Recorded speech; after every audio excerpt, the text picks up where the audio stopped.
Hello, everyone. Welcome to another episode of Grappler Union podcast. On this episode, we have Jim Fritz in studio. Jim is a black belt under Mark Vives. Enjoy. I hate the 6 minutes. That's what happens in that 6 minutes. You told me using any technique that works, never to limit myself to one style. Keep an open mind. We're not here to take part. We're here to take over. In order to become more peaceful, in order for you to become better and strategize your life. All right, we're live. Back 2020. Yeah. New year. Oh, yes. The new pod, new me, new you, new. Wait, Javi. After 20 plus years of grappling, you finally got your black belt. You're a black belt under Josh Pacini. How do you feel? I feel exactly the way I did before getting the belt. Okay. Nothing has really changed in that regard. Okay. But now the question remains. Now, I was talking about it with Paul when we were all doing the podcast together. Mm-hmm. We actually brought this up on the podcast. We said, What happens if Josh Pacini gives you a black belt before Luis Claudio? Now what do you do?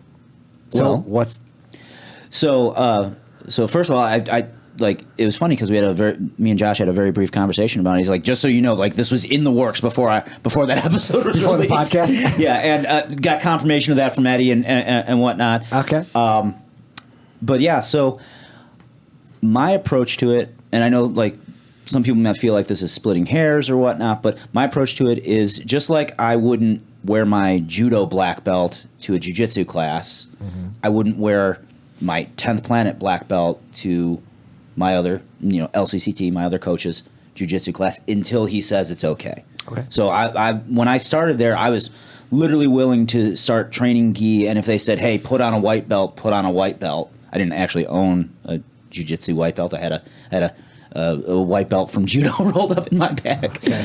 But but they told me, no, you're a purple belt. You come in as a purple belt. Okay. Then Luis and Tiago gave me my brown belt, right. And that to me, like, actually the first time they put my first ever stripe, the first time they put a stripe on my purple belt, I'm like, okay, I've been accepted here. That's how I felt when I got my stripe from my blue belt from Meneco. Right. So at that point, I'm progressing under them simultaneously. They belted me with my brown belt before I was given my 10th Planet brown belt, just the way the timing worked out and whatnot. Mm-hmm. So I was kind of like, in my mind, and I said it on the last podcast, I'm like, oh, well, just timing wise, I'll probably get my black belt from Luis and Tiago before I would from Josh. Right. And I didn't know what was going on behind the scenes, that Josh was fighting for it, talking to Eddie about making that happen. Fighting for it? Was he fighting for it? Okay, sorry, I didn't mean to make it sound like he was like fight like poor choice of words. Yeah, I don't know.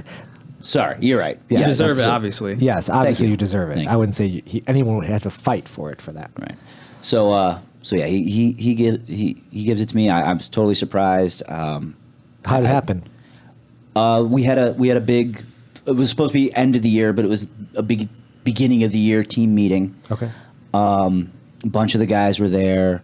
We were talking about future of the gym, things are going to change on the schedule. Had some pizza and whatnot. Thank God, it was still a cheat day for me. And yeah, he just laid it on me like by surprise. I had no idea it was coming. He said, I got one promotion, I got to do today. And I'm like Stan was in from Michigan. Uh-huh. So when he said that, I'm like, oh, like Stan's all the way down here from Michigan. It's probably, and then he's like, this one might, I can't remember. He's like, this one might be controversial or something like that. He said, I'm like, oh shit, no, this isn't happening. And yeah, then I'm like, oh wow. So yeah, I cried like a baby. Mm-hmm. Wasn't really expecting that. Like, I gave a meandering impromptu speech because I didn't have anything prepared. Right. And took a lot of pictures with a lot of dudes. Cool. And yeah, that so. So you still wear your brown belt when you go to LCCT? Yeah. So my position on it officially is that until I'm told otherwise. Right. But yeah, like Tiago Tiago congratulated me, said he was proud of me, and that I deserved it and everything. And then him and Luis are still working out on how they're going to handle that, because like the big thing right now. I don't want to like go compete at like the IBJJF because I'm still registered as a brown belt, but they have to sign off on my black belt, so that has to be worked out still and whatnot too. So you're still a sandbagger in the gi, at least. I just won't compete in the IBJJF until I've got it sorted. In fact, my first competition is going to be in February. It's going to be in Allentown, and it's a Finishers Survivor Series. Love that name. Okay. It's a team versus team battle using like quintet rules. Okay. And yeah, like that's going to be mixed levels anyhow. So Yeah. they can be black belts, brown belts, purple belts Right. fighting each other. So I don't even have to worry about it. I'm like, hands free. We're fine. That's a no-gi tournament? Yeah, it's no gi tournament, but it's quintet rules. So like, there's no heel hooks, and then it's like hybrid quintet EBI because they use EBI overtime for the if there's draws. I see. In the finals. So there is no draw. So there's basically going to be... Yeah, there's got to be. just for the finals. I believe it's just for the finals. If I understand the rules correctly, it's just for the finals. Okay, So that yeah, makes sense. some tough teams. Yeah, it's looking really good. Well, congratulations. Well, thank you. Long Thank you. overdue. But enough about me. Jim So- Fritz. Yo. Yeah, Jim, welcome to the studio. We started this podcast in a way that Zito loves more than anything, talking about space. Space. Ooh, I And love those space. photographs. So astrophotography? Astrophotography. It's yes. awesome. Man, that was a dope photo. Thank So you. do you have like special cameras, special setups? Yeah, so what you pretty much have to do is just find a way to keep the sensor open on an object for as long as possible. Right. And that's done through tracking the sky. So you have to buy a mount that you polar align it with the North Pole, and you type some stuff in, and it'll take you right to that object, and it'll just track it. Wow. So it's just a really complicated way of keeping. But you have to do this in like where there's no light pollution, right? You can't do it in like your backyard, right? You got to do You it. can. It depends on where your backyard is. I guess right? so, right? So yeah. I live in a fairly light polluted sky. You have to first understand the scales of Bortle. So a Bortle class 8 would be like inner city Chicago. A Bortle class 1 would be like middle of nowhere, darkest possible skies. Okay. So you have to first realize where you're shooting from. Yeah. I'm shooting in about a 6. So it's still tough, and it's manageable. It's totally manageable. So it's just a factor of post processing and learning how to process the image. It's the most difficult part. Right. Do you process it on computer? I'm assuming. right? Yeah, through like Photoshop. Really? Okay. The latest version? No, I actually use a free program. It's called GIMP. My wife uses that same program. We Really? talked about it on the podcast before. Yeah, so I use GIMP, and then I use Deep Sky Stacker for stacking the exposures. Okay. So you can't just take one exposure and then process that. You have to take 100. Oh, really? Yeah. So you the stack them. the camera goes back and forth, or it just keeps. It just going? stays. Just stays. It just tracks. Tracks. Yeah, because everything moves from the east to the west. Right, with the rotation of the Earth. The rotation of the Earth. Right. So it starts Stars here, aren't moving. and it We just are. goes like this, and you just track it in the sky. That's so neat. Yeah. What got you into that?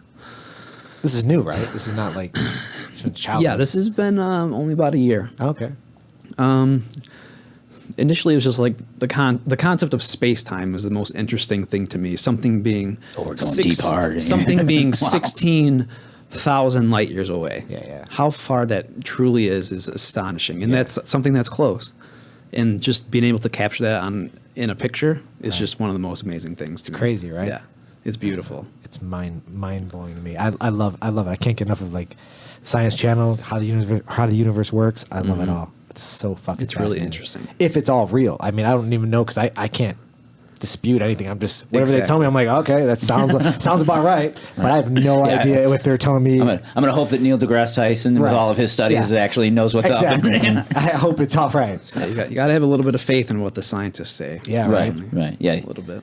Yeah, but it's Which blows is a my weird mind. statement when you think about it, but it's absolutely true. You can't prove anything. No. Yeah, I can't. You know, other people can prove up to the theory level, and I'm trusting that they have done the math correctly. You know. Yeah, right. Yeah, I'm not smart enough to even understand the math, so I'm just like, oh, okay, whatever you say, science wizard. Yeah, but that traveling at light speed is what really is fascinating because Yes, exactly. if you could travel at light speed, it's like It would still take 25 million years to get there. Right. It's crazy. And then our bodies would be liquefied, obviously. We couldn't actually do it. Probably not. I don't know. I don't know. I mean, I don't have a clue. I'm sure if we ever figure out the technology to travel anything at light speed, we will hopefully figure out how to do it safely. I don't know. Yeah, I mean, like, what do you gonna like light speed a rocket through space, or not even a rocket, like Whatever it is you're traveling. whatever it is you are launching into space at that speed. Like, think about this is gonna sound like pure science fiction, but like think of all the math that goes into that just so you don't like light speed into a passing bit of rubble. It's the talk doesn't exist yet. Right. Yeah, we've got no ability to do it. It's pure science fiction at this point. Yeah. I mean, the movie The Fly, where he disassembles himself and then recreates himself in another room, that's more possible than traveling at light speed. Are you going to 3D print yourself? I guess. And you're like, hey, taking a little trip. Download consciousness into a computer. That's Right. probably closer than light speed. That is not only closer, obviously not going to necessarily help us get off planet, but like there's this really cool. Why not? Why couldn't we download consciousness and then shoot it out to space? We could be. What are we going to shoot it to, Zito? To another planet. I don't know. We got to get the For thing. what reason? I don't know. Okay, Just to say you're the first one there. Hold on. We're talking about different levels here. Aren't people shooting their bodies, like dead bodies, into space, or their like ashes into space? And that's a thing now, right? I don't know. I've heard that. Sounds really expensive. It's very expensive because only the wealthy. But they actually put How part are you of their going to ashes. prove that anyhow? Yeah, that was when. Yeah, I know, right? That's. We shipped it. He's up there. Yeah, Don't no, worry about it. Trust totally. us. Just sign the check. Yes, that'll be $100,000. Thank you very much. Like you going to go visit? Right. Yeah, You're not going to happen. Space grave sounds like Space graves. I'd rather just decompose with the earth. And Yeah, right. Yeah. No, I mean, my current theory is like it's just gonna be like, oh, I'm feeling old and infirm. The time is near. I'm gonna go fight a bear. I've always wanted to wrestle a bear. It's probably a terrible way to die, but It's horrible. yeah. But hey, Because he's going to eat you while you're still alive. It'd be painful. You'd die immediately. but what if I win? Like I'm gonna come back with some awesome stories. I mean, it's I probably not could going to beat happen. the shit out that bear. Come on. I don't think you'll win. Damn I it. don't think that. Damn. Especially when you're older. Okay. Yeah. Fine. Bones are brittle. How about like a Wrestle goose? a fish, maybe. A goose. Come on. Maybe like a small monkey. Like a really small. I can take that monkey. Yeah. Yeah. That also went dark quickly, didn't it? I don't know. Yeah. But yeah, space is fascinating. Mm-hmm. So besides space and all that other fun stuff, your jiu-jitsu career, when did that start? So I started training. I was 20 years old. This was what 2000 and maybe 2008 or something like that. Okay. I started at a place in Joliet. We kind of never really did like strictly jiu-jitsu or strictly boxing. It was just kind of like an MMA gym. Was it Suda? Suda, yeah. What do you know about Suda? Oh, well, so I know that you've done combat sambo. Yeah. And there's not many sambo places around here. So as soon as I hear somebody be like, "Oh, I'm from like I started training like Joliet and whatnot," I'm like, "Okay, had to be, had to be." Yeah, that was them. Yeah, cool. Yeah, I was down at so we had Nationals a couple years back was hosted in Joliet as well for sambo. Okay. So yeah, I was there, and the Hill brothers were the hosts and whatnot. So yeah, cool. So I guess segue to that. So you did jiu-jitsu and sambo. Did you compete in other combat sports? I did MMA as well. I did probably 20 or so fights. Oh wow! I didn't know you had that extensive a background, man. Holy shit. Our policy of zero research showing through once again. That's all good. So which organizations did you fight for? I fought for HFC. Okay. Yeah. And then before that, just a bunch of little amateur shows that I couldn't name them. All right. Well, What weight did you fight at? 170. Okay. Shit. What are you walking around now? Right now, not in very good shape right now. I'm only about 190. it's right after the holidays. But It's cool. Holiday man. weight. Yeah. Normally I'm He's sitting there over here looking swole as shit. He's like, I'm not in very good shape. I'm not. Yeah. I'm, Jacked as fuck. yeah. I usually sit about 195, but I'm lower right now. Okay. Right. I don't know. When I stop training hard, I lose weight. It's weird. Oh, you do? Yeah. Huh. Do you have to like really pack on the protein a lot for that? Yeah, I think it's just the glycogen loss that. So when I'm not lifting, not training super hard. Right. Pounds come off fast. Yeah. for Body's sure. like, we don't need this. We're not doing anything. Yeah, Come on. yeah, exactly. So I just got to build it back up, and then as soon as I start training for my next comp, What's that? it'll be the IBJJF Open Chicago. Oh, yeah? Yeah, the Spring Open. Okay. That's April. It's a few months away. Right? Yeah. Yeah, I think that's April. I gotta check Usually, the schedule. well, it used to be March, right? Yeah.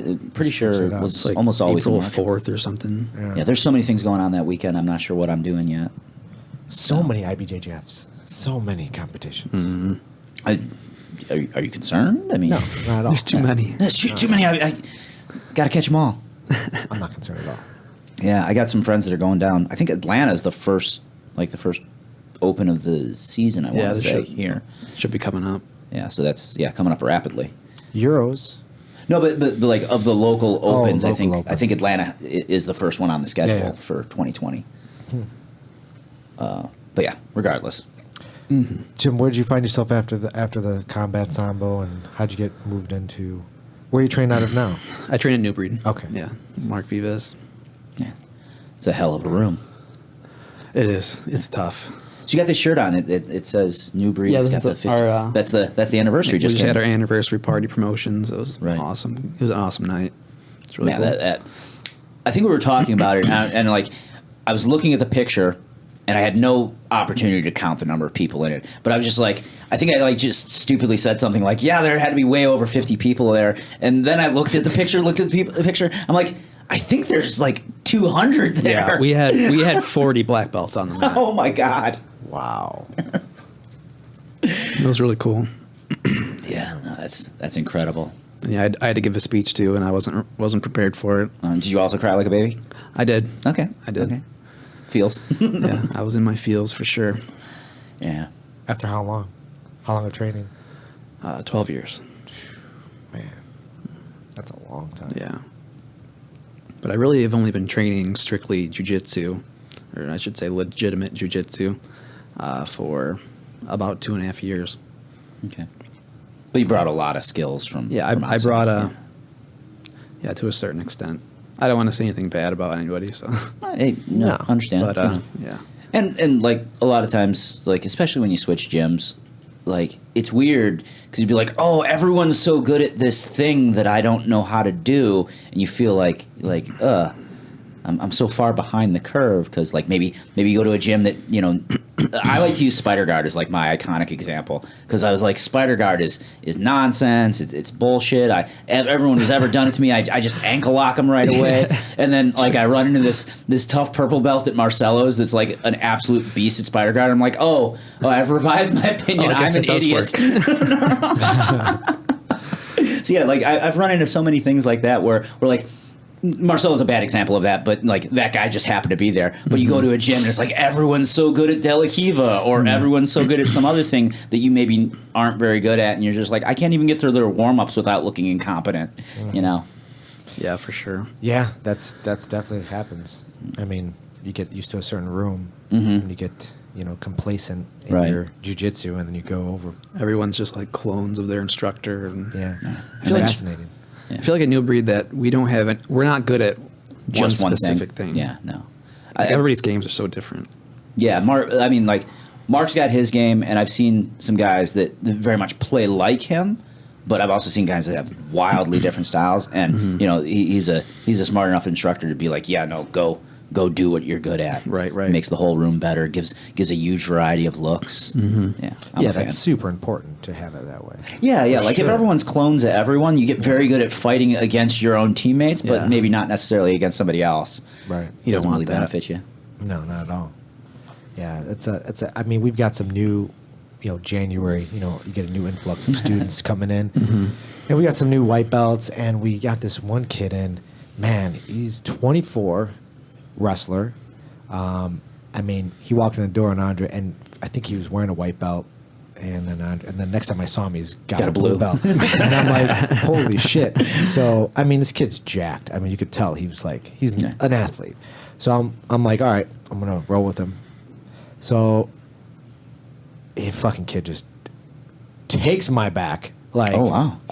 He rotted you in a quickness. I'm like, holy shit. And I'm like, all right, well, I'm going to defend. No problem. Fuck, no, I wasn't. Oh, so This- you're saying he's a He well-earned was just blue a belt there? wrestler? He's a wrestler. Yeah. And I'm like, holy fuck. So, I love putting myself in bad positions. That's just what I do. I put myself in I love working out of it and then, submitting. This is why I just love doing that. So I figured that I'd be able to get out of it. Once he took my back so quick, I was like, oh, okay. And then he didn't know lapel chokes, so he just kind of like crushed my jaw. Yeah. But I was going to tap him. He's going to fucking crush my jaw. So I'm like, all right, that's not going to happen again. So then I didn't let him take my back again for that roll. So I submitted him with like just a silly, like whatever, collar choke, whatever I did. And then we rolled again in no-gi. Holy shit, it was worse. I'm like, what in the actual fuck? Yeah, that's his no grips. This kid is like, fuck, he takes my back. I'm like, holy fuck. I'm like, all right, we're no-gi now. So I cross his legs for him. And I'm like, all right, I'm going to submit him with the crossing breaker. That little trick. He's not tapping. I'm like, whoa, he's taller than I am. So, right, but I'm fucking cranking at it. He's every time I crank at it. This is from back control. From back control, right? Yeah. Every time I'm cranking at it, he like loosens up the choke because he's got to defend the feet. He's like, oh shit. I hear him say that in our roll. So I'm like, all right, I must be getting close because he's feeling it. He's letting go. And then I'm getting tired because I'm like, why is this kid not tapping? I don't get it. So I'm like, all right, so I relax. Then the choke comes back on, and then I fucking go again. And we keep going back and forth. And then finally I'm just like, I'm fucking tired, man. And then he just, face crushes me. So I'm like, all right, we get back up, and I know he's tired now. So then I triangle. So you take him down? No, I don't take him down. I did like a arm bar triangle on him. And then third roll at another day, fuck, man. I'm like, and then he gets my back again. I kind of walk him to it. I was waiting for him to take it because I really want to defend. I want to be able to defend against this guy. Like, this kid is 24 years old. He's a fucking excellent back control. If I can survive against this guy on my back, I'm doing good. He fucking got me again. I'm like, fuck. I told Nick, his name's Nick. I said, dude, you are an excellent addition to a gym. I'm going to be hoping we train a lot together. So let me ask you a quick question. How big is Nick, did you say? Nick, I don't know. He looks about 170 something. Okay, so he's not small, right? No. In that range where he's definitely bigger than you, but not For sure. like 240 or nothing. No, but he's moved so smooth. Right. I mean, he's not using a lot of strength, in his stuff. He's if I keep him in front of me, it's not really much he can do. But when he passes, I cannot regain. I can't. He's got so much good top control, and that back control is beautiful. So, yeah, well-earned blue belt for sure. Can't wait to keep training with him. He's fucking phenomenal. Probably hard to sweep, too, huh? I don't know. I haven't tried sweeping him. What? I haven't tried yet. Oh, wow. But I'll try next roll. Right. I'll see how it goes. Yeah, report back. I want to know. I will. I'll report back. Yeah. Usually, I get he takes my back, and then I'll just submit him with some triangle arm bar. Because he's not really sure. And I, can loop the choke. Right, yeah. No. Get those taps while you can, it sounds like. Exactly. But I told him, I said, I really want you just backpacking me. I come to the fundamentals class. He comes to the later classes, which is fine. But if he comes to fundamentals, then we can really work on some good stuff for him. That's a lot of influx of new. But none of those other people matter. It's just this one. Yeah, right. I mean, because we don't see that often come in and then just award a blue belt. I mean, some people. How long was he there before he got his blue belt? 2 days, maybe. I don't even, because it was clear he would. There's no way that kid's a white. There's no way. I was like questioning. I'm like, man, are you a blue belt? I don't know, man. Your back control is. See, that's the thing where it gets so tricky. He told me, he goes, dude, my thing is leg riding. Leg riding, yeah. Exactly. He goes, that was my thing. That's what I know for. It's what I do. Is he kind of lanky or? Yeah, he's lanky. Yeah. So he knows how to deal with your grips too? No. That's when I can start choking him out and stuff. I can control him better with that. Okay. But that's why he just face crushes from the back. He just back and just crush. He can't do anything with the grips yet. Yeah. That's when I want to show him. Man, if he starts doing grips, whew. I mean, he will. It'll be scary. It'll be very scary. Yeah. What's funny is, generally, I've definitely seen this before. Like, some guy will come in, good wrestling background, really good at maybe top pressure, good base, sometimes, knows like leg rides or whatnot, and they're really, really good at it.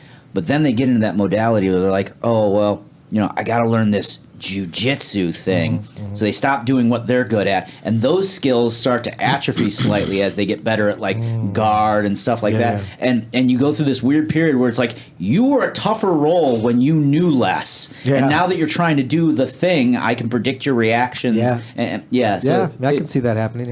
Happens to a lot of my wrestler buddies as they go like usually white to blue. They're like really dangerous because they don't know how to move right yet, but they know they definitely know how to. Let me say that they know how to move right based off their previous training, but they don't necessarily know how to move in a jiu-jitsu context. So like they're still super dangerous. They've got things they're good at, and then at blue belt they start figuring out, oh, this is how you play jiu-jitsu. I'm going to spend more time on my back.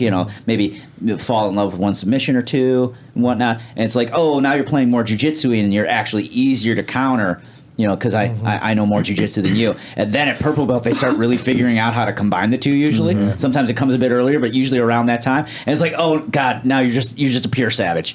Just everything's working together. Then there's no stopping them. Right? Yeah, no. I mean, I felt that when I transitioned from no gi to gi, that, my leg lock game, kind of suffered because we stopped doing leg locks, So, but, now that I'm a brown belt, I'm like... I'm trying to get back in it, but I just don't really want to do leg locks. I love smashing. Get out of my presence. I'm not a leg locker either. I mean, if it's there, okay, but I never want to fall back for a leg lock. No. You don't have to fall back for a lot of leg locks. Yeah. But I just don't want to get. I don't want to sit on my butt and then get in a leg lock. I don't. I don't find it fun. I don't find it fun anymore. Which is why I don't do it. I used to think that was like, oh, this is so much. But now I just love being able to smash someone. I'm 130-something pounds. I can smash a little bit. But I love that feeling of being able to just dominate, smash, control, side control the hips, control. That's all I really love to do. And I don't know if that's because Andre does that, and now... I mean, probably a big influence. Yeah, he's definitely a huge influence. But it's just that feeling of when you can totally dominate that person and they got nowhere to go. And you're just like, okay, this is it. Whereas opposed to if I'm just shuffling around your leg, I'm trying to just get a heel hook or I don't know, it just doesn't seem exciting to me. When I watch on television, I'm totally out. I'm like, all right, you guys are just sitting down. Can someone just stand up and just smash the other guy? Because that's what you can do. You can do that. All those guys can do that. Sometimes they do. Yeah.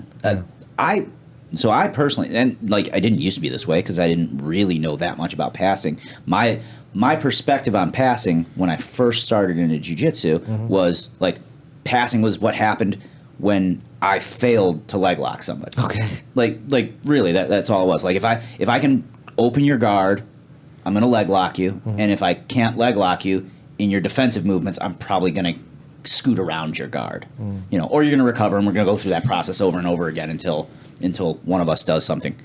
But then as I started like really learning passing and like how to pressure and and it was like, oh wow, like now that I've got two ways of attacking your guard with passes or with submissions, is like this is way more efficient. Right. So like I love passing because it makes my leg locks better. Not just for its own sake per se. Although I do like being on top and smashing to a certain degree, but I like attacking the back even more. So, like, my smash a lot of times is like, oh, let's make them uncomfortable where they want to try and escape, and let's capitalize on their escape movements to expose the back. So that's really the game that I like to play a lot. Cool. Yeah. Jim, what's your game like? Well, I've seen you at Fight to Win. Yeah. You're a scary-looking dude. I'm not going to lie. So I was training at the place I was training before in Naperville, actually. I went from Joliet to Naperville. Okay.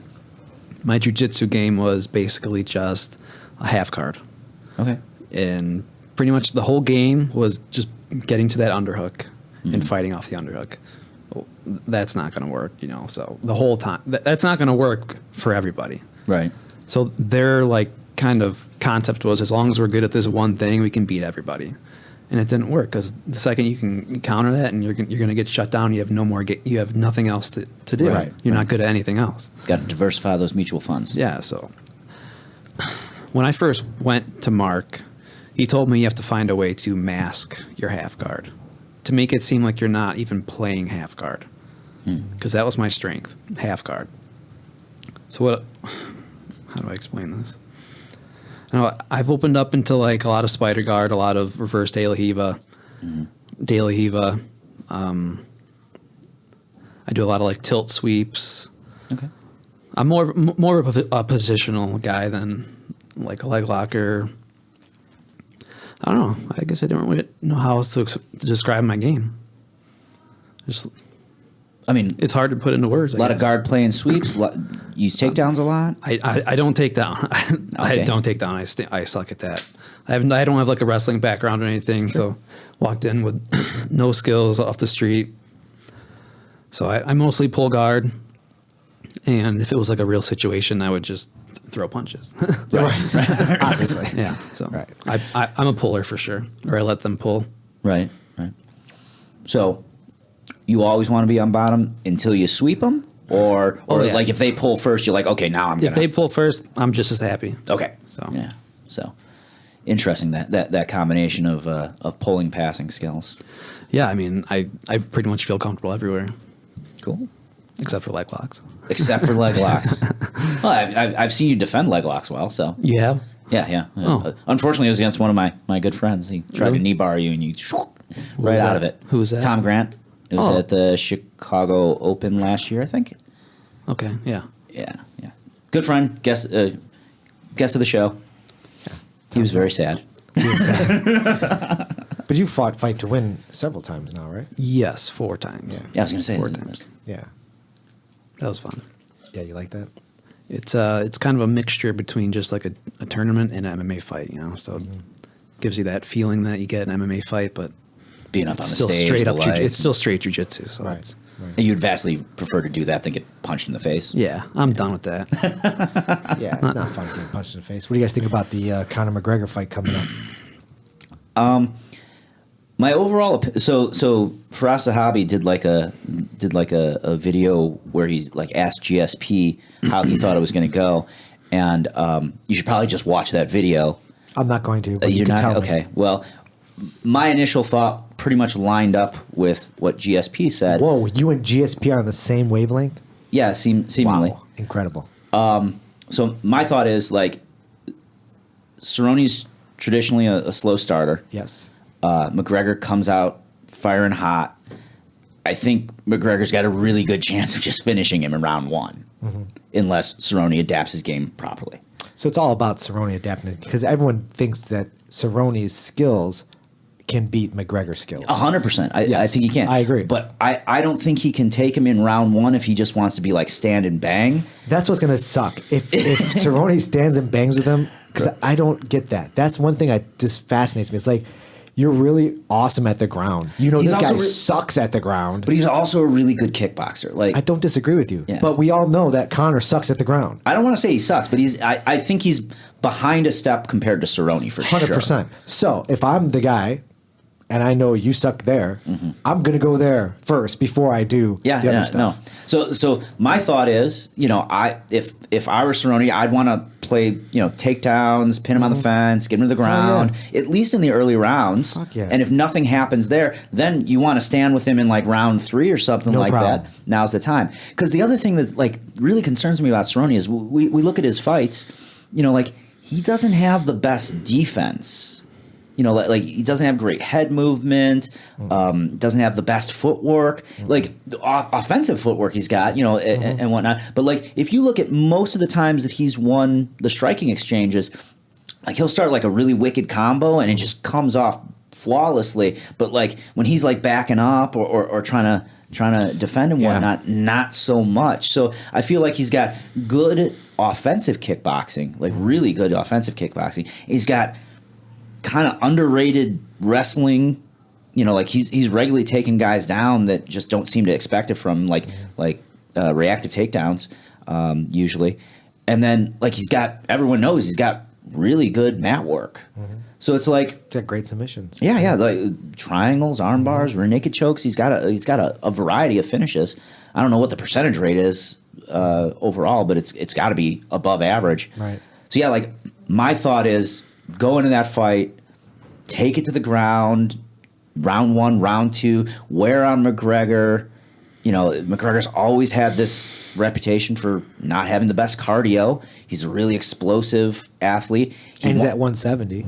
Right. So he's going to be a little bloated. Well, this actually might benefit him because he's not as drained from a big cut. I think he looks better at 170. Yeah, I think he looks better. But why doesn't he hit as hard as 170? I don't know. 145, he's, because he walks around much, much heavier than that. So 145, he just seems to have more power? How's that work? Proportionately, I think he's got more power. But at 170, he doesn't have the same power. No, because he's a bigger guy when he's going against smaller guys. He's got the advantage there, I don't right? know. But those guys aren't small. No, they're not small. I'm just saying they're... You know what I'm saying, though, They're right? smaller. They make that weight a little easier than he does. I mean, Jose Aldo is not small. He just cut to like 135. Yeah, he just went down to 135. Something ridiculous. So, yeah. But he was walking around 170 plus. Yeah, I think Conor walks around over 170 Easily. by a significant margin. Really? I think cutting to 145 is just stupid. Yeah. Yeah. And I think that cut is taking a lot out of him. Yeah. But he's got that and that's probably part of the reason for his cardio issues too. I don't know. But he's got that explosive power and he's got that real good precision. So all he really needs is that one opportunity to land that left in the first round or two. I mean, that's what we thought about Khabib, right? And then Khabib but Khabib shut him down. Khabib did what Khabib does. Like, it wasn't like Khabib was like, okay, I'm going to kickbox with this motherfucker for 3 rounds. No, he did hit. He hit him. He knocked him down. Right, but I'm just saying, like he went in there with a mostly grappling based strategy. Sure. Yeah. Okay, did what should be done, threw some hands, connected on one. It's a punch he uses regularly. Yeah. Okay, but he wasn't like, okay, I'm going to stand toe to toe. I'm going to prove that I'm the better striker. McGregor's got no chance against me. That's my fear. My fear is that Cerrone's going to be like, we're gonna have a barn burner of a fight. I'm going to stand toe to toe. That's just the type of guy he is. Yeah, he really is. That's the thing. Or is he playing the game here? Because he was definitely saying that he wants to do that, and maybe he's just hyping up the opposite strategy. So I'm really fascinated by it. I want to see how it goes. Who else is on that card? I have Who no even idea. cares? No, I have no idea. Literally, we've been talking so much about. Yeah, I have no idea who's on the card. Yeah, no, I definitely have to look it up, and then I'll probably be like, "Oh yeah, of course." But no, like that's the fight that's got everyone talking. Big surprise there. I know, but it's good for Cerrone because he's going to make a ton. of money. Right. I mean, red panties. Is that what you're saying? I guess. Right. Actually, Dylan Dennis had this interview I saw the other day where he's like, everyone's sleeping on McGregor's jiu-jitsu. McGregor's got some of the best jiu-jitsu I've ever seen in MMA. And I'm like, listen, bro, I understand you're in his corner and everything here, but this sounds like some pretty silly hype. I know. The best jiu-jitsu in MMA? Some of the best. Not the best, just some of the best. I don't understand why people use I'm such a person who's like, oh, that's the best, then that should be the best. There should be like, oh, he's the best, and he's the best, and we use that term and it becomes useless. It's like doesn't mean anything anymore. What would you like to say? He's like, he's not mediocre. He's above average. That's what I would like. Just give me something a little more. You would be the worst hype man ever. Be the worst, yes. Like, well, he's not the best because we know who the best is. We're all really good. He's all right. He sucks less than some people. Exactly. Yeah. Thanks, Zito. Thanks. I'm not a big hype man either. Yeah. No, and to be fair, like I'm not really the hype guy either, but I do understand how it works. You don't call your guy like subpar or below average. Yeah. Yeah, if Dylan Dennis got on the stick and was like, yeah, no, his jiu-jitsu's fucking terrible. I think Cerrone's best chance is to take him to the ground and try to triangle him. Like, yeah, that's a way to be fired. That would be what are the odds on this? Is everyone have McGregor winning, or is it pretty even? Oh, I haven't seen. I haven't seen the actual like Vegas odds. Everyone I've talked to basically is like, yeah, Cerrone shouldn't stand with him, right? And McGregor's got to stand. McGregor for sure. Yeah. So like it would be like the upset of the century if McGregor like takes him down and fucking like arm bars him or some shit. Can you imagine that? Yeah. Oh and then I'll have to be like, damn it, Dylan was right. Yeah, exactly. It'd be the worst thing ever. Yeah. Fuck. No one wants to admit that Dylan's right. Yeah. No. I thought he was supposed to fight MMA, Dylan. Yeah, he's in Bellator. He's in Bellator, right? He is. Yeah. Is he? I don't know what his next fight is. Okay. Honestly, I don't even know if he's got one. Bellator, I thought Bellator was fighting like every week. I haven't heard anything coming out of them. I think you just can't keep up with the current. Is that what it is? So they do schedule. fight every week? No, it's not every week, but okay. It's often, I would say. Is yeah, it it is pretty regular. Oh, okay. I'm totally out of it. Yeah, I don't really keep up with MMA anymore. I quit that. I try so hard and I fail so hard these days. It's too many. It's too many fights. Yeah, well, the UFC alone for me is too many at this point. Like I can't keep up with the ridiculous schedule they keep. I try, but like mostly I'm just tuning in for like it's weird because like I was such a hardcore fan for such a huge number of years. And then, like, because of the sheer volume of it, I can't keep up. So now I feel like just like the most casual fan because, like, you're like, hey, who's on this next card? I'm like, the only people I know are the headliners. Mm-hmm. Whereas before I used to be able to, like, rattle off, like, I like this guy's a real good up-and-comer. I want to watch him on the prelims. I can't keep up anymore. UFC's changing, man. Yeah. Plus, there's other good promotions right now, too. I mean, Bellator I'm hot and cold with. Depends on who's fighting and whatnot. Right. So that Rampage fight, but yeah, like ONE FC, that's some good stuff. I don't know where to watch that. Where do you watch ONE FC? It's free on the internet. Is it? Yeah. Oh, well, there you go. It's like in I Japan get or on that something, internet. right? I'm off it. That's the problem. Don't you work on the internet, sir? Is your whole business not predicated on the internet? A lot Essentially, of it is. What is your business? What do you do? Computers. Computers. I run a computer company. Yeah.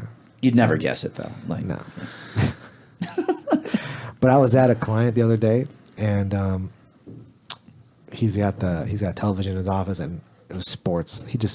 Sports nonstop, and I was there for a long time, and I'm just hearing this interview with this new head football coach for the New York Giants, Joe Judge. That's how long I was there. I actually remembered his name. no, that's powerful. Yeah, I don't know nothing about football or anything about the teams, but the questions. I guess he's new, and the questions they were asking this guy about what he's going to do with their team.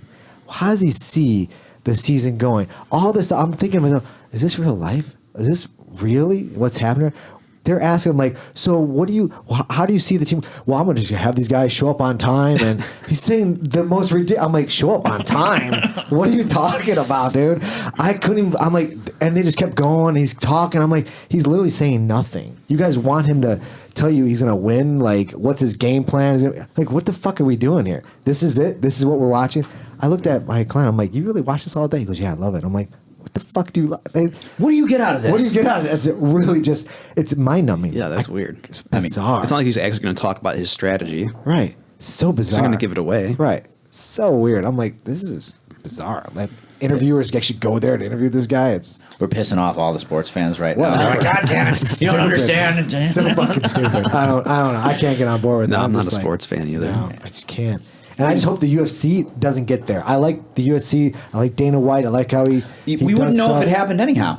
Maybe. Yeah, we can't keep up with it. So, like, they could be talking about vapid, meaningless shit right now. Yeah. But I like that the UFC kind of does put the matches together that people want to see. Sure. I feel like their matchmaking is really good these days. Yeah. Unlike boxing, where it's like you got, Wilder versus Fury coming up, and then you've got Joshua, who everyone wants to see one of those guys fight that guy, but there's so many politics in boxing that it's not going to happen.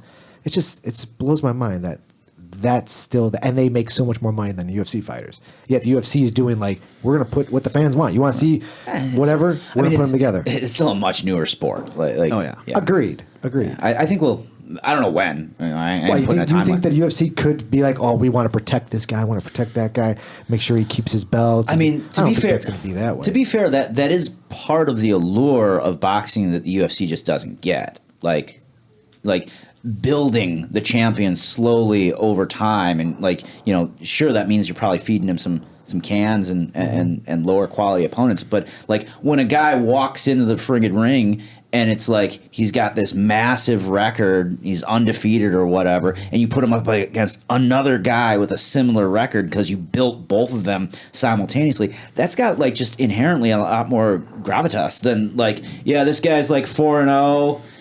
He's an upcoming prospect, and we're going to throw him against this cagey veteran who's lost 3 times in the last 4 years. He's on. Yeah, but then you get fights like Anderson Silva versus Chris Weidman.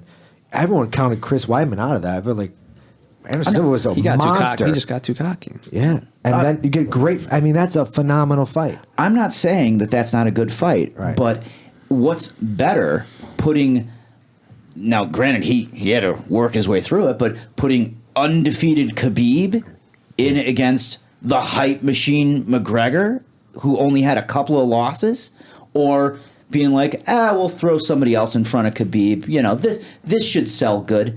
He's like a 6-0 prospect. He's got a chance, and we're all like, no, people don't want to see that. Yeah, no. So that, like, the build, you know, some of that is, of course, the charisma of the athletes. Like we know that. I don't like it, but you know, it's the hype aspect, what they put in, what their promoters do. But also some of that is like, can we build a record? And since the UFC chooses not to actually build their fighters in the way that boxing or pro wrestling does. Dude, did you just say that out loud? Yeah. Into the mic? Pro wrestling? It's not even real.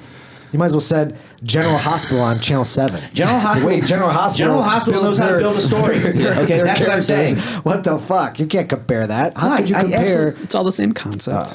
But still. Because because what you don't understand apparently is that most of the concepts of promotion for a fight originate with wrestling from when wrestling was real, and wrestling still retains a lot of that concept.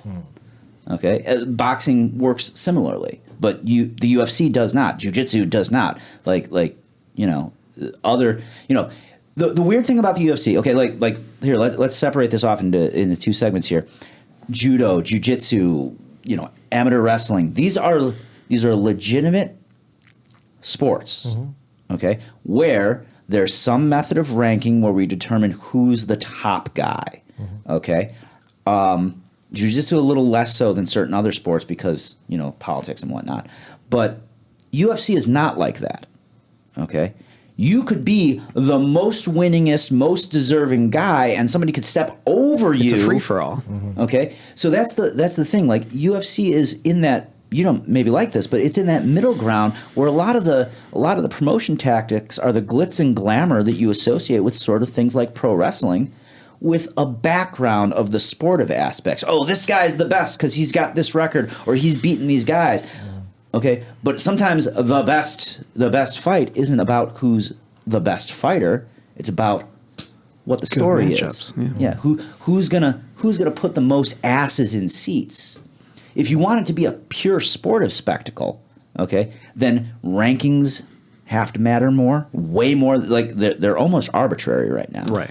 Yeah, the ranking system really is, because it does. So a lot of it doesn't make sense because styles make those fights, and certain styles are always going to beat that style. So when you rank one guy higher than the other guy, but that guy beat that guy, and this guy can beat that guy, sometimes it doesn't really jive. Right. They don't have like a purely mathematic way of doing it where it goes, you know, you get this number of points for this or whatnot. Like, it's a lot of, I mean, there's an element of that. There's an element of it. Fan favorite. But like it's dudes in rooms having conversations like this going, where should we put Aldo right now? You know, he lost this one, he beat this other guy. What's his ranking at? I don't know. He feels like about 6th. Yeah. I would argue strongly for 4th. Right. You know? Split the hair, we'll go 5. Yeah. Here I am talking like I've been in the room. But, you know, like those are the conversations we have as fans. And it's pretty clear to me that the UFC's got to work similarly. Yeah. Not identical, because occasionally a guy jumps the ranking and is like, that made no sense. Clearly they're planning on making a fight somewhere down the line. Yeah. Well, I mean, the biggest fight I think this year is going to be Khabib versus Tony Ferguson. Khabib hopes you are correct. Oh yeah, for sure. Yeah. I mean, I'm so emotional about that. That's the fight. How many times have they tried to fight now? 4 or 5. This is 4th now, right? 4. I think this is the 5th. Is this the 5th? It's fallen apart 4 other times. 4 Damn other it! times. Wow, I feel terrible if you're right. I thought it had only fallen apart 3. I think, but yeah, injury. Way, I could be wrong. Yeah. But that doesn't matter. We're not going to fact check anyhow. Right now, somebody's screaming at us, but whatever. You know. Grappling Rewind guys will probably correct us. Check out their podcast if you want facts. Exactly. No facts here. Just making everything up. But yeah, that is the fight. When is that fight? Is it April? I can check. Yeah. I can check Khabib's Instagram right now. Because that's the fight, man. Yeah, he posted this badass picture that somebody had done up for it. Like, really? Yeah, not the official UFC poster for it, but really, I could check it if. Yeah, let's see. Yeah, look at this. Look at this beauty. That's dope. Yeah, this is super dope. And did that? Maybe he seen that credits one? it here. I think I've seen that one. But yeah, I don't actually Show know. Jim. Do you show yeah, Jim? it just says April 2020. Yeah. Here, April, this is the thing I like though. Like, it looks like they're in like almost like a gladiator pit here. Right. And Like if you it's zoom in, combat. if you Coliseum or zoom in something. right there, there's Dana in the background. Oh, shut up. Let me see that. That's hilarious. Yeah, Who yeah, did like that? the damn here. emperor. Designed by Feo. Okay, it does say there. Yeah. Yeah. That's dope. That is so cool. Wait, do you see in the corner there? Down in the. You've Yeah, Instagram doesn't do this picture credit honestly because It you gotta doesn't. kind of scroll around and look at the details. and behind Khabib is an image of Conor McGregor and what's the kid from New Jersey or New York? He's Renzo Gracie. Yeah. God, what's his name? Enzo Gracie. Yeah. Let me. Yeah. He's, I can't think of he's his the one who name. fought Khabib that went to decision. Oh, yeah, I know. Jesus Christ. He's from Jersey, right? I don't think he's from Jersey, but From New York. yeah, the real estate agent. Yeah, that guy. Yeah, that guy. Yeah. Can I not think? I have no I idea. can't think of his name either. The worst thing is I totally know his name, but Connor's teammate Artem his name popped into my head, and now that's the name that's stuck there, and I can't think. Yeah, I can't this think is the of worst. it, but whatever. Bruno, edit in the right answer. But anyway, that is Yeah, phenomenal. no, this is a phenomenal picture. That is phenomenal. Yeah. Yeah, that's really funny. That's hilarious. So April. Okay, cool. Yeah. So we're not that far away. Man, fuck. Yeah, coming up. It's exciting. Where's it going to be? It's in Vegas, though, right? I think so, yeah. Oh, I'm sure. Yeah, all the monies. Get all that money. Yeah. We got to do a fight companion for that one. For Oh, do we? sure. Do we? For sure. Yeah. I don't even know, man. Maybe a fight command won't be good for that one because I just want to. It would just be dead air the whole fucking time. Just wanting to watch that. Well, yeah, that's what you do. Like during the boring undercard, air quotes. Right. You can talk, and Touch then it, when and the then actual turn it like, off. Hey guys, so it. we're up to the finals here. Goodbye. Goodbye. That's it. Exactly. Worst fight companion ever. But Yeah. That's funny. How long you guys been doing this? 3 years. 3+ years, actually. Yeah, something like that. well, that's not fair. You've been doing it 3+ years. I and have, I've- yes. I've been hiding in the shadows for the majority of that time. Yeah, yeah. Paul Maloney was our original host. That's Professor Paul Oh, I'm sorry. to you now, sir. Professor Maloney, as he goes by nowadays.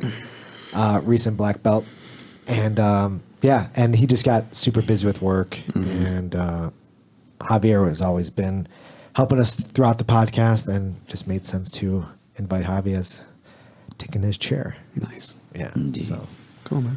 yeah, it's fun. It's a interesting. Iaquinta. Yeah, Al Quinta. Alaquinta, yeah. Yeah, that's it. That's why Artem's name got stuck in my. I'm like, there's an A. Yeah. Yeah. Dude, I was watching I was watching another fucking Ancient Aliens. Oh God. Man, I go deep. He I go does. so fucking deep. Yeah. Did anyone prepare you for this? I'm ready. Okay. I'm ready. I mean, you don't have to prepare for it. I'm just saying. No, I'm he's- so fucking fascinated by the pyramids and I was watching some today about the 7 wonders of the world, and that's the only one still standing, and all these other ones that were around. All the other. Yeah, I mean, they're all gone. they just keep adding new ones as the old ones fall. You're talking about the ancient 7 wonders of the world. The there we only go. one standing is the Great Pyramid of Giza. Giza. Yeah. Wasn't the Sphinx considered one of them? No. Man, I guess I don't know my shit. No, I wouldn't have. But it was fascinating.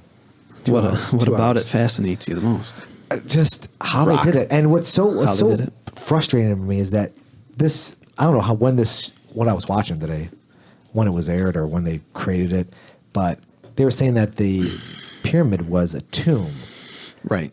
but they never found. It doesn't seem that way. coffins in there. So I was like, "What? Why are you saying it was a tomb?" Well, okay. I was like, It's a it was theory. unearthed. It's just a theory. Yeah, but they made it sound factual, and I'm Right. like, dude, that's some well, okay, bullshit. hold on. So, are we just talking about the Great Pyramid of Giza? Yeah. Okay, because the other pyramids they have found sarcophagi. I don't know right. about that either. Man, I don't think so. I thought they had, and like the theory on Giza is that it was just looted long before No. we have no. You just straight No, up no. I mean Okay. the No, he they knows. found yeah, like I'm yeah, I've been there, that's not man. what I know. happened. Okay, I went For some back in reason, time. Cito is now an authority on this. Yes. No, they allegedly they found another chamber in the big, above the other big room, and they have yet to go inside it. I'm like, go inside that immediately right now. Right? What are you waiting for? You found something. Why are you not digging the shit out of that right now? I would be drilling a hole. Let's see what's in there. I hate politics. Drones, man. Yeah. Drones are the way. What the fuck? LiDAR now is like canopying over the Amazon. LiDAR is a radar that allows you to remove all the trees from like the Amazon, and you can actually see the ground. Isn't it literally not radar? It's called LiDAR. Right. Radar is radio. Right. LiDAR is laser. Sorry. Something like that. But yeah, works to 3D map. 3D map the Amazon, and so they're finding all these other pyramids that they didn't even know existed that are just buried underneath the Amazon forest, and it's fucking fascinating. It's fuck, where do they all come from? So here's the thing. Even beyond that, because like people have done this like at an amateur level, because Google provides so much data via Google Maps satellites. Yeah. People have found various buried structures by looking at Google Maps. Yeah. So like guys that aren't even like on big teams, don't have access to huge technology, can use Google to find, like you might, from ground level, you might look at something and be like, oh, that's a hill. Mm-hmm. But then you see it from like an aerial view satellite and you're like, oh, it's a series of structures that's buried ancient civilization stuff. I'm still deep in Curse of Oak Island. They're back. Oh, God. Oh, man. You watch that show? The more I find out about this, the more ridiculous it seems. They never find anything. It's fucking ridiculous. But I'm still vested. I don't know why. It. I don't know. I'm hoping. Hoping they find something worth all that money they're spending. They're not gonna. No way, right? What do you think? Like, they keep saying they find structures, and the last episode, they're like, oh, we found another structure. I'm like, you're just finding wood, like wood walls. Like, it's just a wood wall there, and then... I think they realized, basically by episode 2, that if they didn't act like this, you would stop tuning in. Exactly. And they would make zero monies. They're making promises they can't keep. I know. Yeah. Like, if in one of those searching for Bigfoot things, they were like, hey, guys, Bigfoot. we fucking found him. like show's over. Yeah. Congratulations, we won. Pack it up. No more money to be had. Check out the National Geographic special on the biology of Bigfoot. Come on, like to sell the reality show, they have to consistently fail while teasing the possibility of victory. Right? No, but so they're basically just finding like searcher things. That's basically they're finding what? Searcher. Like they've been searchers on this island for 2 centuries.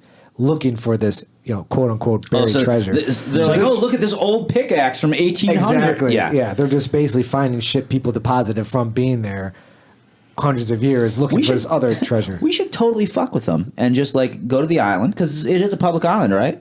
Well, yeah. Yeah, just go to the island, start planting some bullshit, and hope that it shows up. Like, oh my god, what is this? It's a Game Boy Advance. Still has Mario in it. Exactly. Just throw out some old shit out in the fucking swamp. Just throw stuff. Hopefully the guy with the metal detector finds it. Like, oh yeah, dude, that's super old. Yeah, I found that in my basement. Now it's on television. It's fucking awesome. Yeah, I don't know, but it's still it's all like crazy, man. It's what compels you. I don't know, man. Whatever. It allows me to fall asleep at night. Man, okay, so we were talking about it on the podcast. I had a little bit of time with the holiday and whatnot. Yeah. I watched Don't Fuck with Cats on Netflix. Oh, I won't do it. God, you won't do it? I don't think I want to do that. Okay. You should. It's crazy. It is. So, what I didn't realize at all, because like the title didn't give it away. Right. I had actually heard of this crazy dude from something else entirely unrelated, like a Reddit post that may have actually been building hype for Don't Fuck with Cats, and I didn't actually correlate them together at all because this was like months and months ago. So you guys were talking about it, and I didn't know how that story built or anything, and I didn't know about like internet dudes like working behind the scenes to try and I didn't know any of that aspect of it. Yeah. So yeah, it was a pretty interesting journey. I really hated the last couple of minutes of it. What do you mean? Well, I mean, are we doing spoiler alerts here? Sure, might as well. Should we? Okay, so spoiler alert. At the end, they catch him and everything, and like everyone's kind of like congratulating themselves, like, yeah, we did an awesome job. The police did their job and everything. And then at the end, when she's like looking at the camera and she's like, but did we just make it worse because what he was seeking was fame, and by making a 3-part documentary that everyone's talking about, didn't we just give him what he wanted? Right. Am I to blame? Are you to blame? I know. And I'm just like, okay. Are you like talking about you? I wish I was exaggerating. This is basically exactly like up until this point, like most of the stuff they interview a couple of the people that were kind of sort of involved in the investigation. They're private citizens and whatnot. But regardless, so they interview them and they become like main point of view characters for this 3-part documentary. It's pretty fascinating. Some of it really, for the record, really, really friggin' annoyed me. But for the most part, I enjoyed it up until that point. Mind you, the whole time I'm actually sitting there, I'm like, wow, yeah, like it would be a lot better if nobody knew this guy's name at all.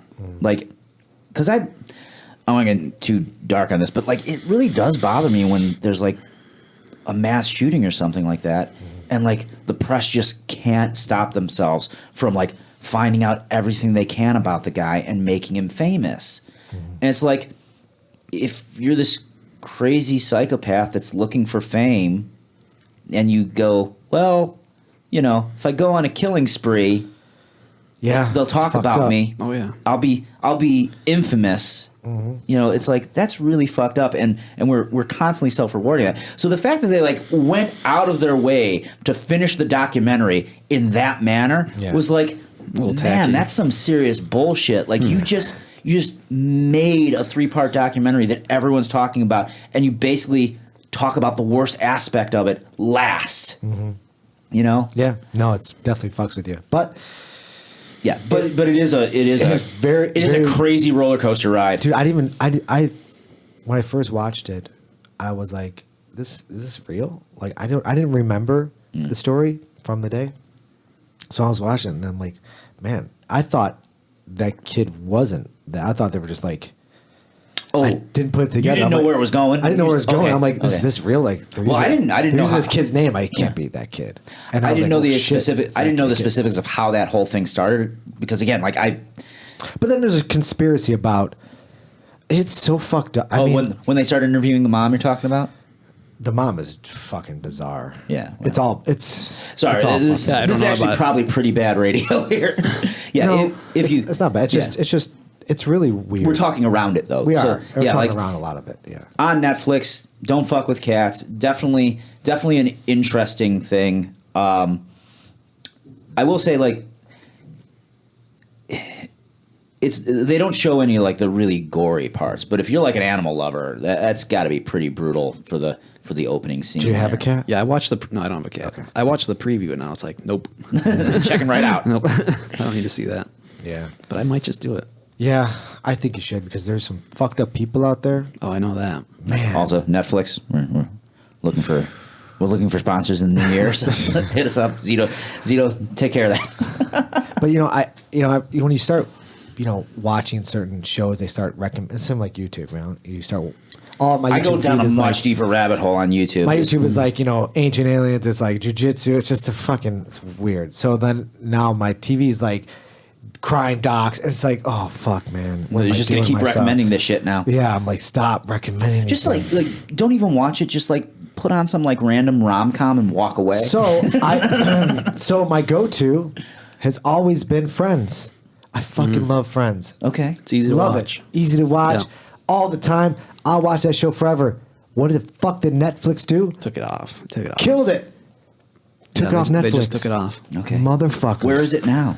Who the it's gotta fuck be somewhere, knows? right? I think it's on maybe TBS? Hulu. I think it might be on Hulu. That makes sense. Yeah, it sucks. I'm Hulu. So disappointed. My wife still watches it, so I don't know where she gets it. But really? One of our subscribers, has it.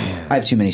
I have too many subscription services in my life for how little TV I actually use. But I needed Disney Plus for The Mandalorian. I need, fortunately packaged together. I need ESPN Plus for UFC stuff, even though I'm not watching as much as I once was. Yeah. Can't bring myself from getting rid of Netflix. There's too much shit on there that I enjoy. So yeah. they definitely tricked me. I think Comcast. I mean, people who still use Comcast. Yeah, we blows do. my mind. You have Comcast also? We've discussed this, yeah. Oh, fuck, I have the Comcast streaming. So I don't What's have, that? It's just like their app. They're streaming. Okay. app.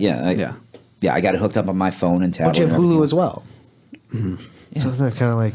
But there's definitely some crossover there. Yeah. Right. You can watch some live TV on the Comcast. Yeah, I feel like you really kind of need like Just like the news or something. news and sports. Like those are the two last bastions of like you need live TV for this. Yeah. Those are still not quite replaced. Right. Yeah. I guess at some point Netflix would be like Netflix News now for only $1.99 more a month or something like that. They're completely taken over soon, I bet. Yeah, I mean, Did you guys listen to that Golden Globes with Ricky Gervais? no, it was recommended. I didn't get a chance to. That felt so good. It felt so good. It was so real. It was so the most good. real thing anyone in Hollywood's ever said. Probably, yeah. It And, was like, so yeah, good. Damn it! Without a doubt. If I had known this was coming up, I would have watched it I before I was got so here. Damn happy it! when I got recommended on my YouTube to watch it. I'm like, oh, God, I like Ricky Gervais. And then I saw how many views. I'm like, holy fuck, over 10 million people fucking Holy shit! watch this 8-minute clip. And I'm like, all right, I'm watching. I'm in. And it was so satisfying. I'm like, oh, that's so great. The ending when he's like, okay, so no one cares about your political review. Yeah. You have Take your award and fuck Take your off. award. Yeah, basically, take your award, say thanks to your agent and your God, and get the fuck off the stage. Beautiful. Thank you. God, give that guy in a fucking award. Whoever wrote that, it's beautiful. He probably wrote it himself. I don't know, assuming. because during it, when he says, I can't fucking say this, what about the licking or whatever? I didn't watch the whole thing, I guess. Oh, I God. thought, Spoiler alert. Yeah. Spoiler, yeah. I didn't know Well, it was How long 8 is this minutes. clip? It's 8 minutes. Well, the clip I saw was, I did an 8-minute one, and then I'm like, was that the whole thing? And then I Okay, watched that 'cause it's 20 broken minute, up 'cause he's the main a host, 10 or right? 15 minute Yeah, I one. only saw I never like watched the 2 Golden minutes or Globes, so- something. Yeah, it gets dark. It gets like I saw the end of it, which Okay, was yeah. the best part, probably. that was. No, there's a lot of good parts in there. There's there? Yeah. Okay. Go back and rewatch it. Yeah. I'll find the time. Like I said, if I had known this was going to be a subject, somebody else had brought it up to me the other night, and I'm like, I'll have time to watch it. I didn't think we'd be talking about it on the podcast. Little did I know. Yeah. Little did you know. Yeah. But yeah, it was great. It was fucking hilarious. But it's true. I mean, it's utterly ridiculous that you're giving awards to each other. It's such a silly thing. Society's weird. We are very strange. It's so strange. But now we've got like Flow Grappling's got awards now. Yeah, they do. Award show for- Man, so I was just down in Austin, Texas. Went down there for Lachlan Giles seminar. It was Yeah. excellent. And Michael Sears is a Naperville, Chicago area native who now he most regularly is known for the Flow Grappling podcast, Who's Number One, because he maintains this massive spreadsheet of current rankings for all the IBJJF athletes and whatnot. And he's definitely got a better mind for that kind of shit than I would. But so he knows one of my good friends, Carlson Gracie Black Belt, former guest of the show, Jason Bender. Jason arranged for us to go and visit Flow Grappling. Also, Flow was on site during Lachlan's seminar. So, Nice. sorry. We went and visited Flow Sports because they do all kinds of different sports. This is in there. Austin. This is at 10th Planet Austin, which is now across the street from the On It Academy. Really fascinating business park to be over there. Like it's all warehouses. That place is ginormous. So they took out the 10th Planet Austin out of On It? It's in a physically different building. So the On It Academy is on this side of the street, and they got all their kettlebells and battle ropes and whatever the hell else they've got in there. Right. And it's focused on fitness and performance and whatnot. And then the jiu-jitsu and the kickboxing and everything is across the street, like literally right across the street from one another. They don't even have adjoining parking lots because there's a street in the way. But you just like walk right across the street and go from one to the other. And it's 10th Planet Austin. Yeah, that's 10th With Planet kickboxing Austin. and everything. Yeah, I believe they used to be their kickboxing program was under Bang Muay Thai, but I think that just dissolved. So I'm not sure of the current status. There's still plenty of stuff that says like How big is that mat space? Ginormous. I don't know how many square footages Really? is. It's that big? Yeah, it's really. We had 117 people on the mats for Lachlan's seminar. Wow. Yeah, it was nuts. How much a head? 60? That's not bad. No, it was really fairly priced. Yeah, and like not that I'm stalking him or anything, but we started doing some math. I don't know what Lachlan's cut of these seminars is, but he's going home to Australia, and yeah, he's like the mayor of whatever. You know, like he's got to be doing good. Yeah, that's good. Yeah, because his seminar in San Diego at Keenan's new academy, which, by the way, you know, if you want to hear Lachlan talk about stuff, they did an episode of the Matt Burn podcast with Lachlan and Livia. Definitely recommend checking it out. But his seminar there was also freaking huge. Mm-hmm. Some of the other ones in between, like the smaller ones, I'm still counting heads. I'm like, there's got to be like 45 people crammed onto that tiny mat, you know? So yeah, like. And how long was it? It was a little over 2 hours. It unfortunately started late due to some bad traffic, bad communication. So we were all you know, patiently awaiting his arrival. The People's Champs shows up. Everyone's super happy. Jumps like literally right in. He's like, "Hey, everyone, you know, jump right in." I probably make him sound way more like Steve Irwin than I mean to. Is he Australian? Yeah, he is. Yeah. He is quite Australian. Really fantastic technical advice. Really a fairly different approach to heel hooks than what a lot of people have been doing. He's battling out of a 50-50 position. He's modified it. He's doing something similar to what Ryan Hall does, actually. If you've seen Ryan do like his inverted shot into like that we call it backside 50-50, he's going there through different means. Mm-hmm. So you're in 50-50, but the other guy's belly down, face away from you. He's got like no good way to defend. And he's also got another position that he's now calling outside Senkaku, which comes from, so you got your basic 50-50, right? Mm. Everyone essentially knows what that is. Then you go 80-20, which is where you start turning outward and dipping your knee down between the opponent's legs, made kind of famous by Josh Hayden. Okay? Outside Senkaku, you're at that 80-20 angle, okay? And your outside leg reaps over to the far hip. So now when you bridge in, you're bridging with that leg hooking, and you got that strong, powerful hamstring curl to help you bridge into the side. It's super devastatingly powerful. Mm-hmm. And I think out of his last 13 major fights, he's finished, I think, 10 of them by heel hook. Jeez. Yeah. On you know, Abu Dhabi, you know, he beat Kynan, he beat, like all these really good guys. Wasn't there a thing about him and Gordon Ryan going back and forth? What do you mean? Oh, where they were trying to set up a fight? Yeah. Well, Gordon's retired now, so that probably is not going to happen unless that was one of his last minute commitments. But yeah, Gordon beat him into ADCC. He definitely, like, if you watch that fight, he definitely put Gordon in danger for a moment, and then Gordon took his back and you know, killed him. But right. You know, that ended that beautiful run. Right. But yeah, like, you know, he took out some really good names. He took out a whole team at Kinetic. I think he took 4 out of 5 of them out with leg locks, and I think he armbarred the other guy. Mm-hmm. I can't remember who got the armbar. Now, you were saying earlier before the podcast that you had a chance possibly to roll with him. Oh yeah, so and hold on, let me set this up. Okay, so you know how you love rolling at the end of a seminar, I love and it. I kind of take for granted that nobody's going to roll at the end of a seminar, and when it is, it's a real nice bonus cherry on top. Yeah. Okay, so the whole time, and the Flow Grappling crew, because they're in Austin, is at 10th Planet Austin filming. They're interviewing a couple of guys. You know, why are you here? You know, this, that, and the other thing, and I just, by luck and persistence, I keep working my way right to the front. So I'm like Lachlan and Olivia are right here, and I'm like right behind them practically. I'm just like got like the best possible angle for a lot of the techniques. Very happy with that. And so there's tons of footage of me, and you know, like Dan Conway's with me, Damien, and like a bunch of the local guys actually came down with me. We had a crew of 5 guys. Omar from Lombard was down. He had one of his guys. So, you know, like, guys are coming from all over the place, not just local Austin folk. Because it was well-priced seminar. I'd never been to Austin. It's a beautiful city. Yeah, you know, it was great. just surprisingly cheap plane tickets too. That was a definite bonus. But anyhow, so yeah, we go down there. I've got front row seats, and at the end, he's like, "Okay, we're gonna take the group picture." And then we're going to roll, and then I'll take individual pictures. I'm like, cool, we're going to roll. This is awesome. And he's like, okay, we're done with the group picture. Let's roll.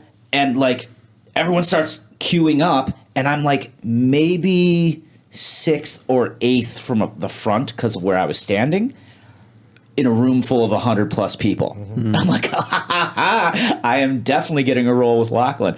And he looks at this and he's like, all right,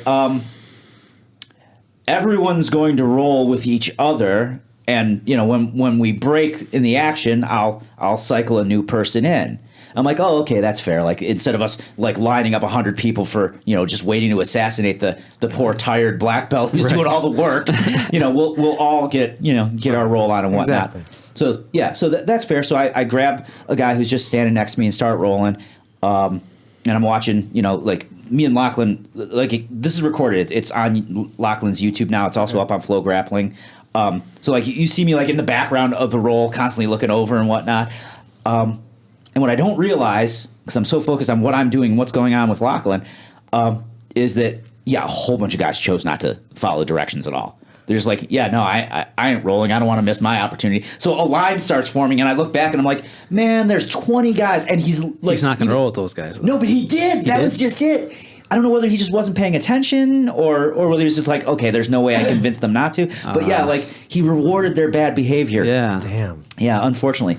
Jason Bender, though, did get a roll by perfect happenstance. Like, a round ended, so they both went to look for new partners. He turned around, and Lachlan was right there. He's like, hey. And he's like, yes! so Jason got a roll with him, and I did not. And you were telling me that people were trying to hurt him. I don't want to say that they were trying to hurt him. I just said they were going super hard. Like they're like... So... This is kind of unfortunate, I think, and he did fine. Like I said, you can go look at this footage. He did okay. Okay, but it definitely looked like some people were trying to like take his head off. Mm-hmm. And the fact that Flo was filming all of it may have just added to that intensity. Mm-hmm. Plus, now Lachlan's like on the spot. Like it's like, hey, I just did a seminar. I'm on this huge tour. If somebody murders me on camera, are these guys gonna just show that to the whole world? So like, he's definitely playing like his A game, but some guys were like really trying to bring it hard on him, and yeah, he had to shut those guys down. Yeah, I'm sure. Mm-hmm. Fuck, you have to do that, Jim, to shut somebody down like that. Oh yeah, for sure. They're like looking at you as like a target. Like, I'm gonna fuck this guy up. Yeah, for sure. You're like, I don't think so. Zito, have you ever been a target? Yeah, I think so. Oh, okay. I think so. Blue belts mostly. Probably. Blue belts and women, probably. The girls are like, I'm going to fuck Zito up today. Yeah, that's the other thing. I don't want to undersell this because she was like, his wife is really very good. She's an ADCC competitor herself. Okay. Yeah. Okay. Like, she's really good. And she was also rolling quite a bit. And you fucked her up? No, I didn't get a chance to roll with her either. Damn. To be fair, she was mainly focused on rolling with the other girls who were at the seminar. Okay. That makes sense.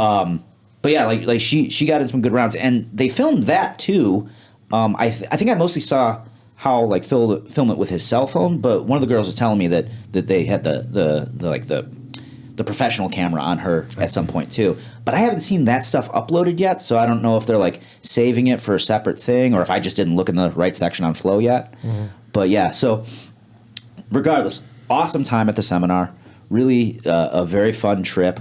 Austin has amazing food. Oh yeah, barbecue. Yeah, like the barbecue's good. Yeah, the tacos are really good. I guess I'm not surprised by that at all. You flew to Austin. How far is the drive to Austin? Is it pretty far? Right? Yeah, quite. Probably like 15 hours. Easily, probably more. I didn't do it, so I don't know. But yeah, it's got to be. Yeah. How long is that flight? Not very, like 3. It was a couple hours. Oh, okay. It's not bad at all. Like, didn't even make it through my in-flight movie that I had prepared for myself. So what'd you prepare? So I had 2 options. I was going to watch The Irishman, which is over 3 hours. And I'm just like, I'm not gonna get through this. I'm not even going to start yet. And then Captain Marvel, just good, reliable Marvel action piece. Mm-hmm. And would have gotten through it because it's only like a 90-something minute film, but started a little late. Mm-hmm. And I'm like, timed that poorly, didn't we? Good thing I've seen it before. For sure. So yeah, that was a very good time. Yeah. Craig Jones is going to be down there soon. Gio's going to be down there soon. Like I'm kind of looking for an excuse to go back. Yeah. Maybe not like next month, but at some point in the near future.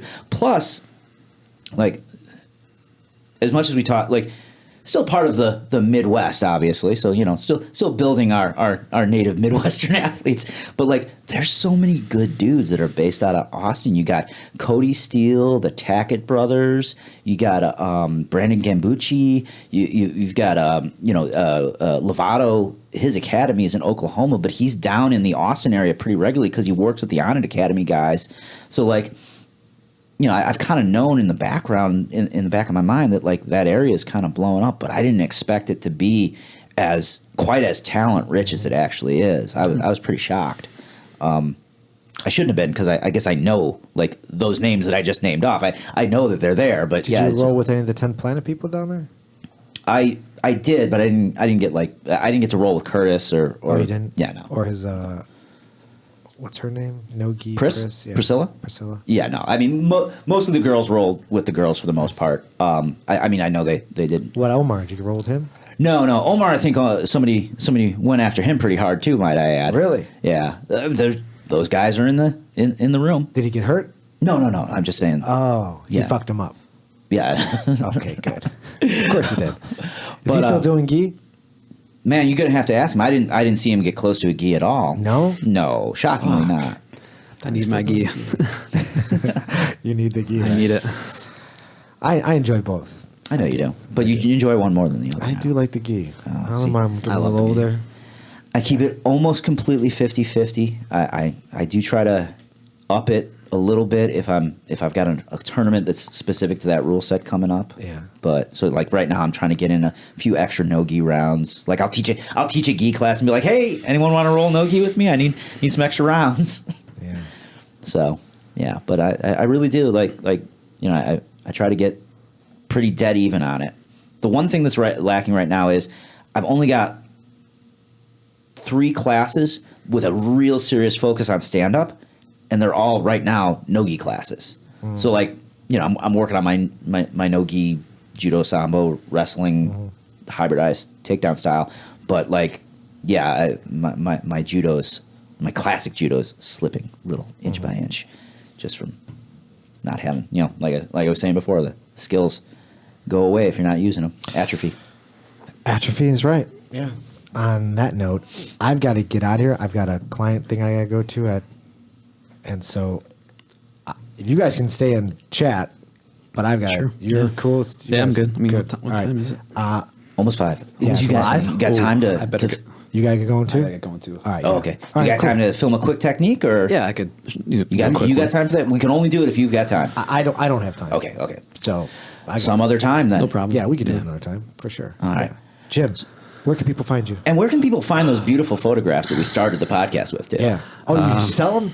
No, I don't sell them. Oh, not yet. Not there yet. But he's got an Instagram, right? My Instagram is Fritinho BJJ, and then my You're going to have to spell that out. Yeah. okay. FRITZINHO _ BJJ, and then my astrophotography page is relative Jim _ astrophotography. Sweet. Awesome. Cool, man. I know I'm following your BJJ account, but I Yes. don't know. Because most of the stuff I've seen you've shared on Facebook. So, yeah, I'll give that a follow right away. And that's a dope fucking tattoo you got there. Thank That you. is. Thank That you. is sick. But we could probably talk about that for another 10 minutes easy. Yeah, we That's could. really neat.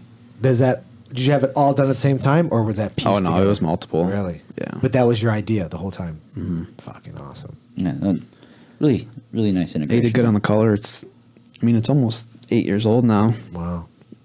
Yeah, it looks great. Thanks. Beautiful. All right. Happy New Year to everyone. Happy New Year, bro. All right. We'll see you guys. Bye. Bye. Bye. Hey, everybody. Thanks for tuning in. For more information about Grappler Union Podcast, you could visit us at our website at grapplerunion.com. You can follow us on Instagram at Grappler Union. Please like us on Facebook. Be sure to subscribe on iTunes.